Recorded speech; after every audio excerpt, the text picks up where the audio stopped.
Chapter 10. Nothing is either good or bad. There is nothing either good or bad, but thinking makes it so. William Shakespeare. Picture a piano with 88 keys. When we look at a piano, we don't point out specific keys and say they are bad or wrong. We only think a particular key is wrong if it sounds unpleasant in the context of a piece of music. Outside of the context of a song, the piano has no wrong keys, only notes that can be combined in infinite ways. Just like how there are no wrong keys on the piano, there are no wrong decisions in life, only different paths. All we have to do is choose which to take. If we categorize paths as right or wrong, we close ourselves off from the ocean of opportunities available to us. Now, when I say there is no right or wrong, I don't mean this is a license to cause harm. It is absolutely not. What I mean is there is not one correct path when navigating our personal decisions on this journey of life. Knowing there is no right or wrong relieves us of the pressure to choose the right one. Take, for example, a hike up a mountain. On this hike, there will be different spots where you can stop to look at the view. There are no wrong spots to stop to take in the magnificence of nature. And by being open to all places, we can see the view from different vantage points we haven't seen before. If you judge an option too soon, you may be missing out on the most beautiful view yet. Even an option that seems lesser may hold unexpected benefits if you explore it further. Instead of looking for right or wrong, good or bad, look for truth without judgment. But beware of falsehoods that you may have convinced yourself are the truth. The truth is rarely in the extremes, but somewhere in between. The actual truth is not subjective. If it is true for one person, but not for another, then it is not a universal truth. Look for what is universally true for every conscious human being on the planet, no matter who they are, where they're from, and what their background may be. That is the truth, and where you'll find everything you've been searching for. Remember that the truth is only ever inside, so don't try to look for it outside of you. What you obtain externally can always be lost, but what you find within yourself can never be taken away. An intelligent person is constantly learning. A wise person is always unlearning.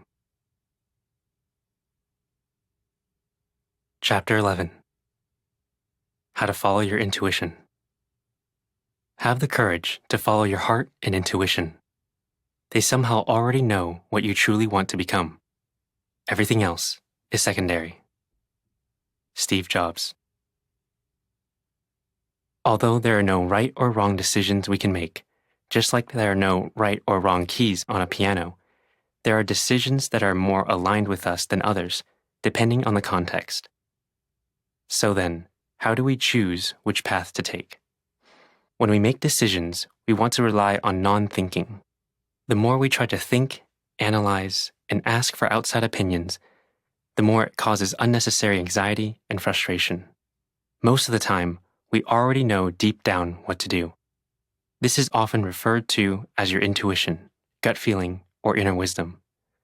When we seek outside counsel, we're actually just looking to confirm what our intuition is already telling us. But inviting an outside opinion will more than likely lead to more self-doubt.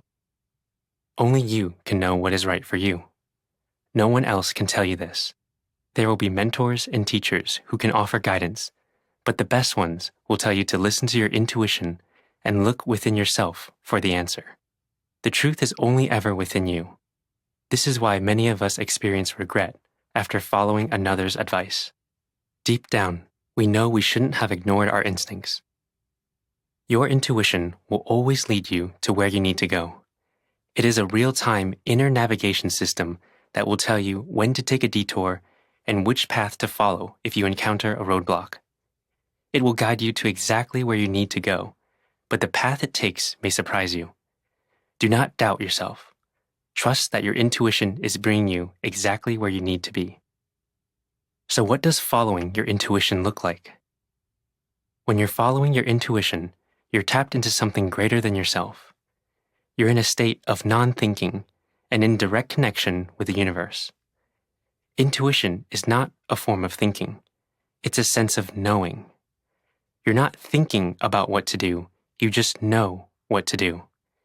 It's not about making the right choice, but about trusting yourself and understanding you are choosing what is best for your current situation.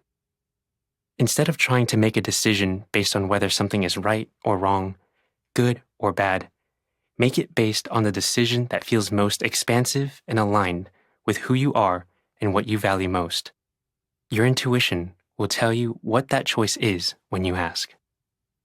When you follow your intuition, you are guided by an innate intelligence we all have, and you will always know what you need to do.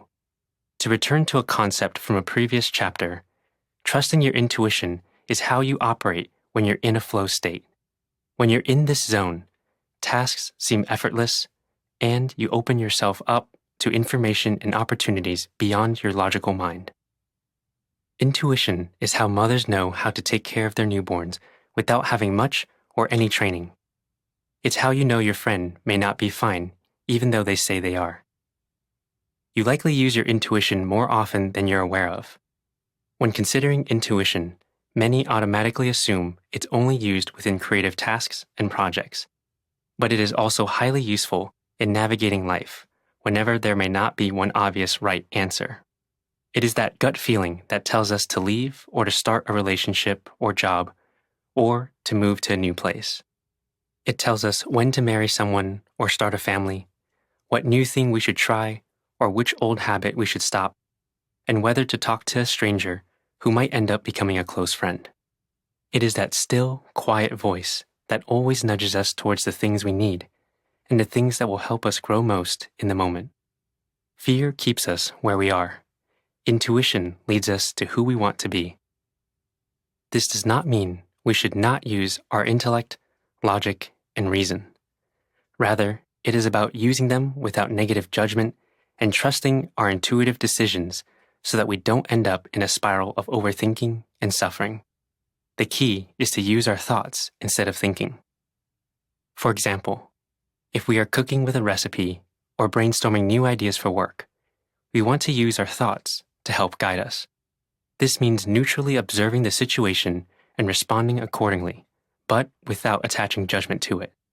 Too often, our thinking will kick in when executing these actions and we'll end up thinking, "I'm not a good cook," or "I never have any good ideas." This negative story we create around the task is unnecessary and unhelpful. Our thinking minds will convince us that we must have everything figured out. But buying into this belief will only cause additional stress and suffering. We don't have to have it all figured out, nor can we. How can our limited minds possibly understand and try to manipulate the entire world to our desires? The great news is that we don't have to know everything. All we have to do is trust in our intuition and have faith that our inner wisdom will show us the best way forward.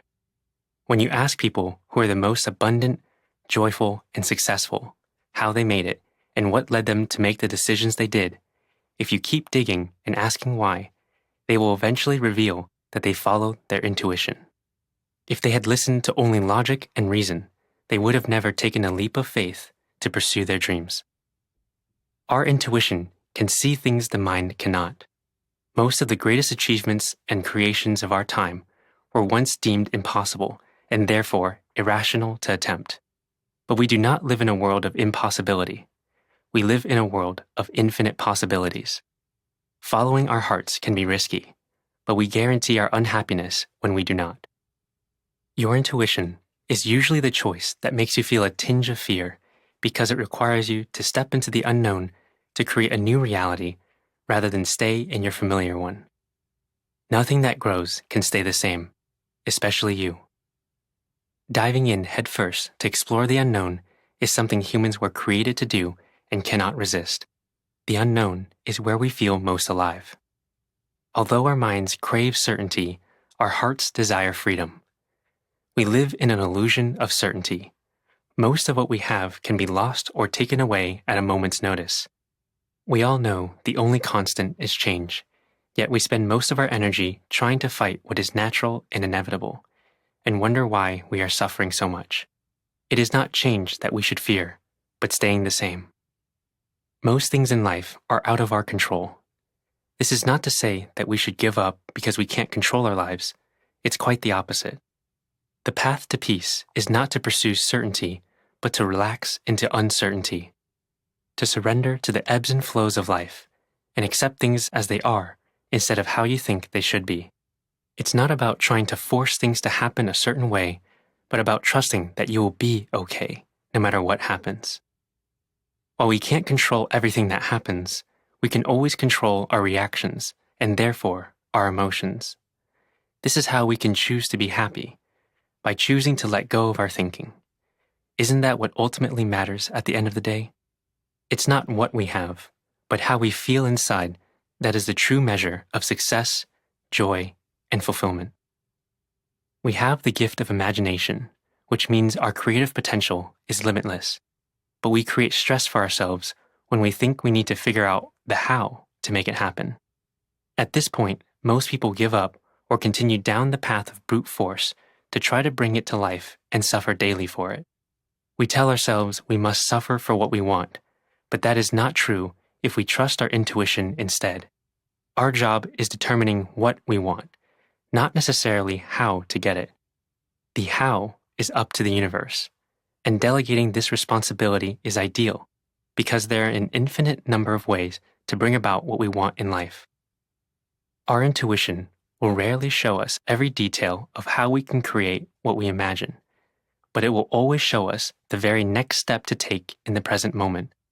Trying to figure it all out in advance will only lead to overthinking.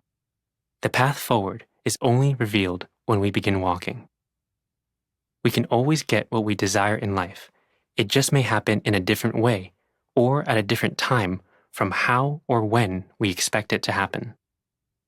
Our intuition speaks to us all the time. You know that small voice inside that somehow constantly knows what you should do? It's that gut feeling you get when you know what you need to do. Have you ever regretted not following that feeling? Have you ever felt compelled to do something for no logical reason, but then amazing things happened when you followed it? That is your intuition. Our intuition speaks to us through thoughts and feelings.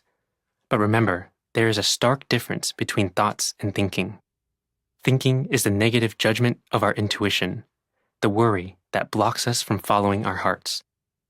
Your intuition is the choice that feels most expansive, aligned, and unknown. It is always calm, clear, direct, and unattached. It will often go against your logical, rational mind, so be prepared. It will tell you to grow, to be more creative, and to try new things.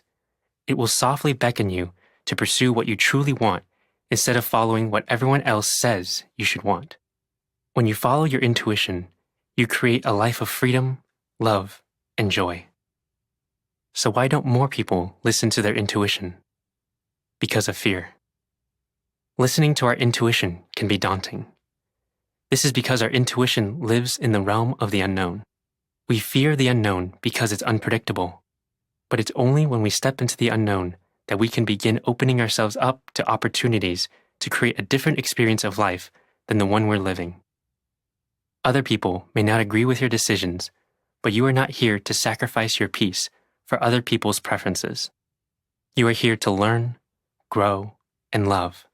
And many times, doing what will help you grow the most will make others around you uncomfortable because they are not ready for it. And that is okay, because everyone grows on their own time. But you don't have to let other people's fears become your reality. Don't let them stop you from doing what makes you feel alive and inspired. Henry Ford once said, "Whether you think you can or can't, you're right." If we live our lives thinking we can't, we block ourselves from all of the possibilities of what we can do. The first step is realizing that we already know what to do. The only thing holding us back is fear. When we release the brake in our mind and realize that it's just our thinking holding us back, we return to our natural state of abundance, creativity, and pure possibility. Surrender, trust your intuition, take the next step in front of you, and let the universe do the rest. Are you making decisions to feel safe or to feel free? Chapter 12. Creating Space for Insight. Today, I make space for miracles. I recognize that it's not how big a miracle is that's important, but how much room I create for it. Kyle Gray. The story of the Zen master and a scholar. Empty your cup. Once upon a time, there was a wise Zen master. People traveled from far away to seek his help. In return, he would teach them and show them the way to enlightenment. One day, a scholar visited the master for advice. "I have come to ask you to teach me about Zen," the scholar said. Soon, it became obvious that the scholar was already full of his own opinions and knowledge about Zen. He interrupted the master repeatedly with his own stories and failed to listen to what the master had to say. The master calmly suggested that they should have tea. Once they had been seated, the master gently poured his guest a cup. The cup was filled, yet he kept pouring until the cup overflowed onto the table, onto the floor, and finally onto the scholar's robes. The scholar cried, "Stop!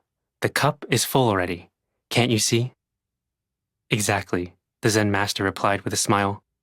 "You are like this cup, so full of ideas that nothing more will fit in. Come back to me with an empty cup." It is ironic how much can be written about nothing. That's what space is, nothing.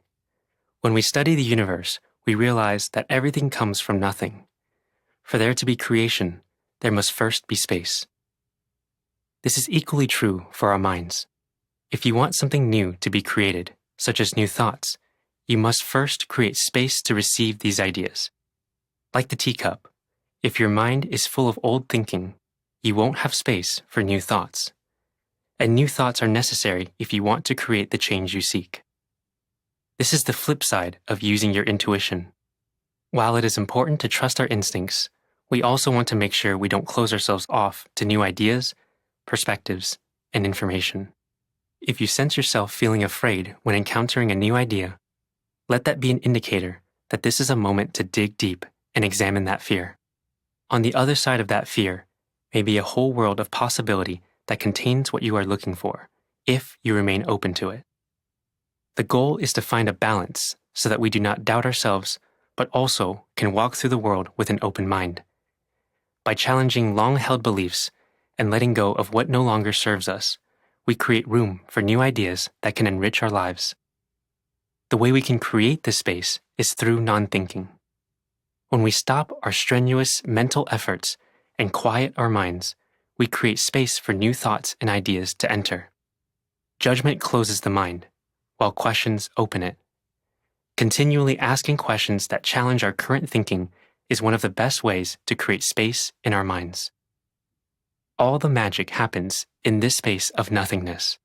For instance, all athletes go through intense training periods, but the best athletes know that they need an equally intense period of rest afterward to stay in peak performance.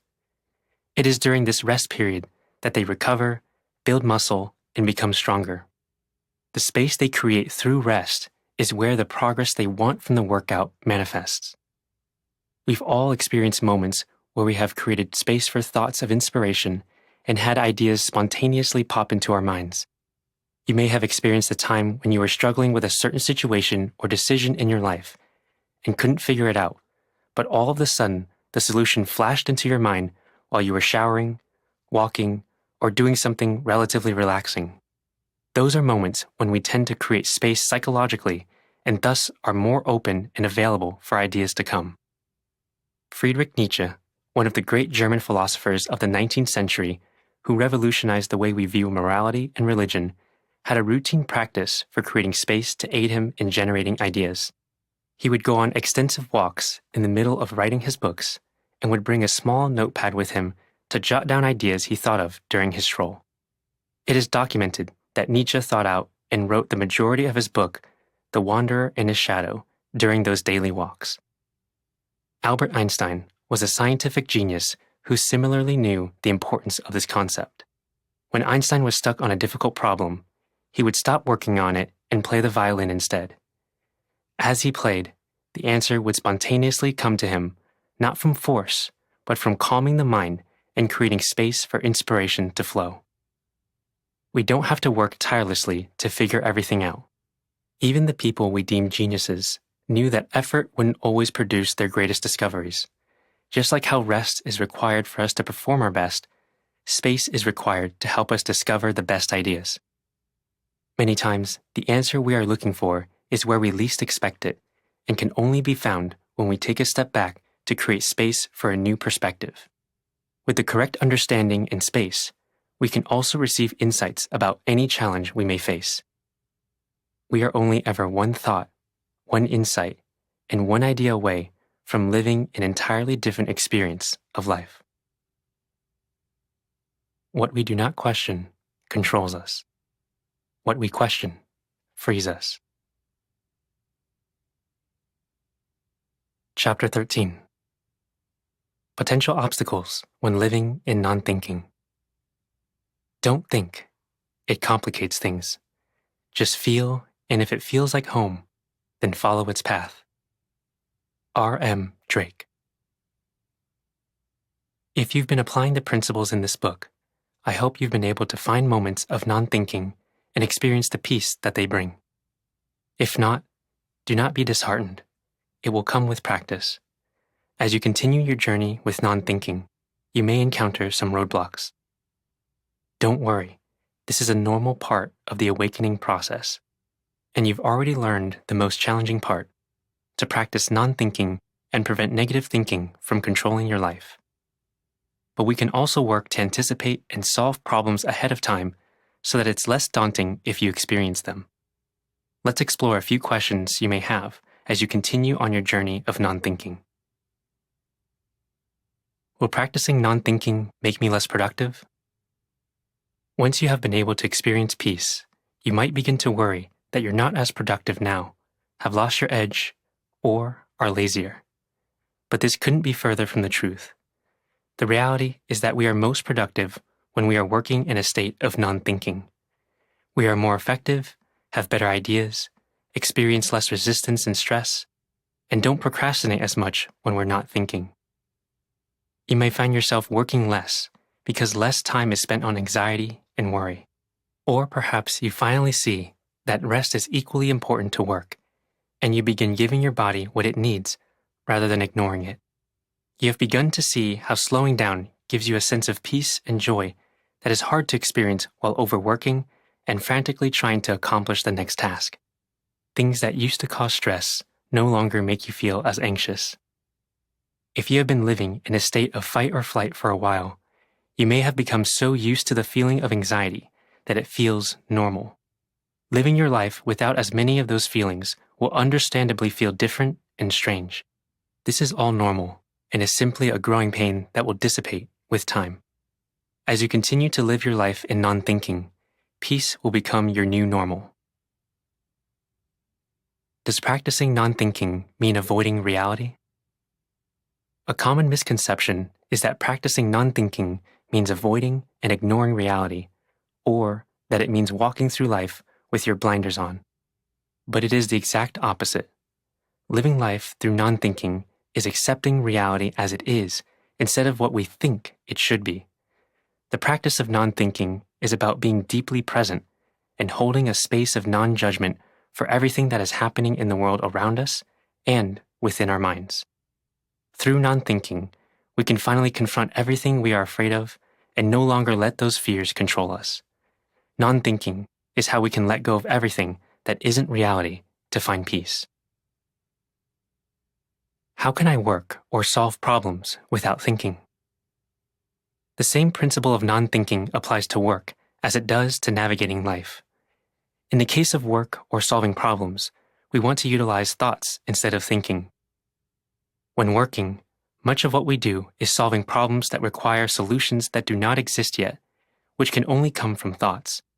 When we think, we shut down ideas and criticize them, the situation, or even ourselves, creating counterproductive and unnecessary stress. In fact, we are significantly less effective and creative when we are in a fight or flight state. This type of thinking has no benefit to us or the work we produce, and rarely creates the outcome and emotions we want to experience. The following are examples of thinking during work. This is going to be so difficult. It's going to take so much time. I hate projects like this. Why does this always happen to me? I can't do this. I'm not good enough to do this. This is terrible. I'm going to fail. The following are examples of thoughts during work. Is there a better way to do this? Who can I ask for help? What if we tried it this way? What would happen if... Insert any idea, insight, or breakthrough.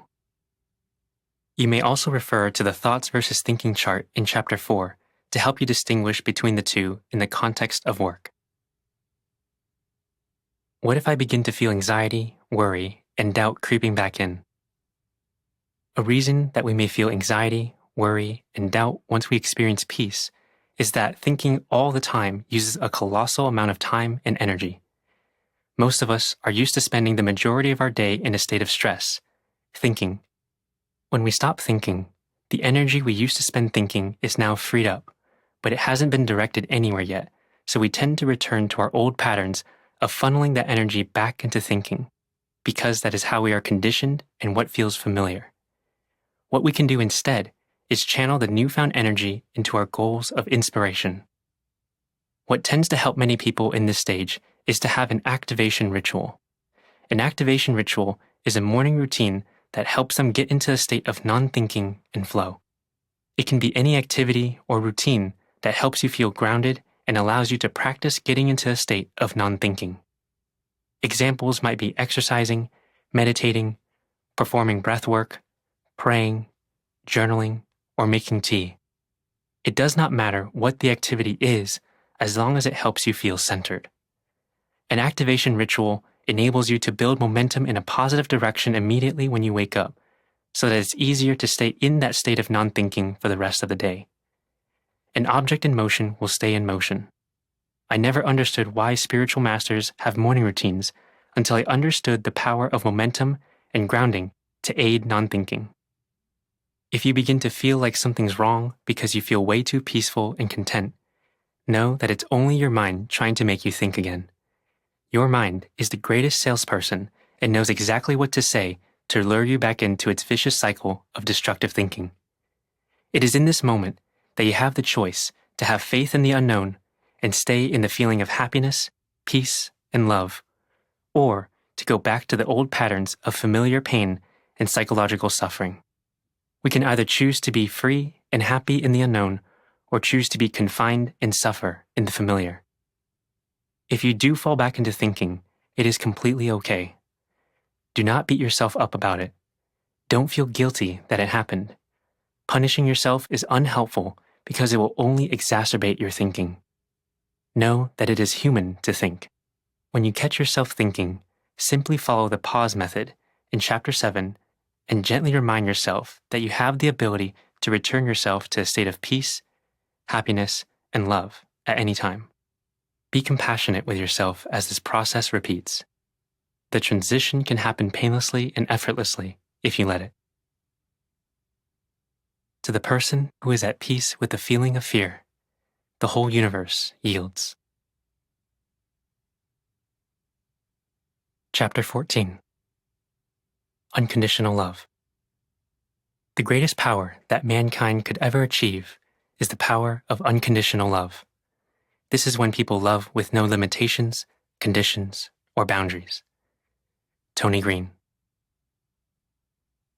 I learned unconditional love from my extraordinary partner, McKenna. For most of my life, I always questioned everything. I had to know the reason why things were the way they were.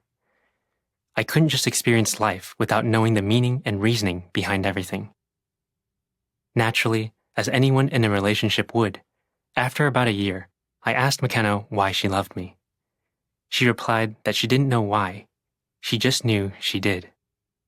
Then she asked me why I loved her, and I listed dozens of different reasons why. It ranged from her beautiful smile, to her adorable laugh, how pure her heart is, how much she loves her family, and how intelligent she is. The list went on almost indefinitely. We dated for 7 years before we got married, and every few months after that first time I asked, I would ask her again why she loved me. And to this day, she always answers the same way. I don't know. I just know that I love you. A lot. This answer bothered me for a long time. I didn't understand how she could possibly not know why she loved me. I could list 1,000 reasons why I loved her, but she couldn't list even one. But I loved her so much that I accepted it and continued loving her anyway. But then one day, I decided to ask myself a different question, and it led to an epiphany that changed my life forever. Instead of asking myself why McKenna couldn't list any reasons why she loved me, I asked myself, do I love her because of her laugh, or because she loves helping others? What happens if she doesn't laugh one day, or doesn't help someone that day? Do I stop loving her if she doesn't do the things I said I loved about her? I realized that if I create reasons for why I love her, then it makes my love for her conditional on those specific traits or actions, as if I would stop loving her if she doesn't do them. This, of course, is not true. At that moment, I finally realized that McKenna couldn't list reasons why she loved me because her love for me was unconditional. While there are things she loves about me, there are no reasons why she loves me. If she had reasons, it would mean she only loved me if I were exemplifying those traits. Her love for me is not based on my mood or what I do. Her love for me goes beyond all reasons and does not come from a place of reciprocity. She does not love me because I love her, nor is she loving me because of what I can do for her. She experiences an abundance of love that she gives me unconditionally. I learned to make my love for McKenna unconditional by not placing reasons or conditions on it. There is simply an outpouring of an overwhelming and indescribable appreciation for her, and I can't help but love her no matter what. This type of love comes not from external reasons, but from within. It is the infinite source we all came from. We are all connected to this pure, unconditional love, which is the universe, God, or whichever name you choose to use. The only thing that prevents this connection is our own thinking, which creates an illusion of separation from that unconditional love. When we let go of needing reasons to love one another, there is no end to how much love we can discover. Courage is not the absence of fear, but the presence of love in the midst of fear.